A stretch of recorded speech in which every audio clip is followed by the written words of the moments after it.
Well, now we know Mitt doesn't throw fits. Like a good CEO, he let others do that for him. Here is what Mitt Romney did for himself this week. He embraced his inner nerd. As a nerd, it's about time. Now, he didn't run away from being the business geek he was. He used it as a pocket-protecting battle cry for the fall campaign to come. Well, better late than never. He didn't bury Bain Capital. He showcased the good things that came as a result of Bain Capital. He did not ignore his sometimes investment misses. He did point out his far more obvious investment hits. He didn't say he always got it right investing his own money, just that he got it a lot more right than the president has, investing hundreds of billions of dollars worth of our money. He didn't have to say he was a geek. All he had to say was he was a successful one. And he did, and it worked. Because take away all the characters at his convention, what we are left with is deciding the character of the guy for whom there was that convention. So let Clint talk to a chair, and Chris demand delegates get out of their chairs. Let Ryan say the president's lying, and Condi say he is not leading. Let the Sununus go for the jugular. Let Mitt just make his case. Actually, it's a very simple case. Not to move heaven and recreate the earth, just to move the economy and just create some jobs. No flash, no wow, no Greek columns, maybe just some spreadsheet columns. A business guide to getting us out of a business fix. A nerd in his element, uniquely qualified for his moment. We found out how comfortable Mitt Romney was and is in his own skin this week, embracing who he was and is this week, and who he chose not to be this week. A lot of his handlers are saying, you know, Mitt, you got to work on being more likable. Mitt figured out before a lot of us, I guess, and we'll see if it works out, that if you lay out a plan to get people working and feeling better about their future, you know, you're going to be a lot more than just likable. They're going to be worshiping you any day of any week, all weeks. So did that softer side of Mitt win more women over to Mitt?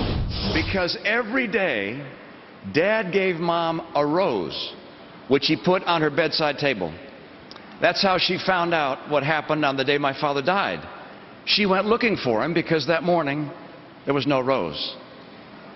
My mom and Dad were true partners, a life lesson that shaped me by everyday example. When my mom ran for the Senate, my dad was there for her every step of the way. I could still see her saying in her beautiful voice, "Why should women have any less say than men about the great decisions facing our nation?"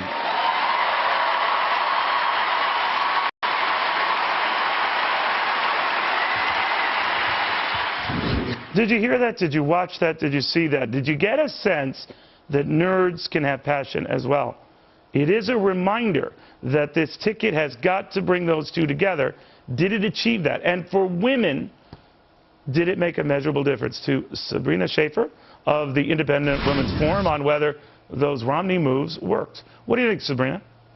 He absolutely appealed to women last night, and I think he did a great job of doing it without pandering to them. I don't think there was anybody watching who didn't sort of feel a chill go up their spine when they heard him talk about his affection for Anne, for their 5 children, their family, for his parents' relationship. These are things that resonate with women and with men. I looked at my husband on the couch, and I think he was sort of thinking, wow, I have to step it up a little bit. It's funny, too, because when I heard the Rose story, and I'd heard that before, something similar to that from him. And I said, boy, I hope they don't take the camera back on me right now, because that just guts you. But, we have these impressions, and we put business guys into these compartments, and everyone says, Neil, you obsess over these CEOs and business guys over these decades. Aren't they boring? And I always like to tell people they are us. They might have thicker wallets. They might have more impressive resumes.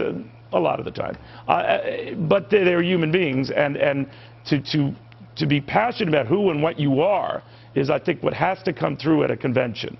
And did that part come through? And is that the kind of stuff that he had to do? I absolutely did. I think that moment where he was talking about the fact that he said to Anne, the work that you do is more important than the work that I do, it resonated because it reminded voters that their life hasn't always been this easy. They haven't always had this much money. There was a time when they were younger and they had 5 young children, and I think that is where it resonated. I thought to myself, wow, you know, I haven't always been a huge proponent of Mitt Romney, but I have 3 children, 5 and under. I'm working all the time. My husband's working all the time. We're always thinking about bills.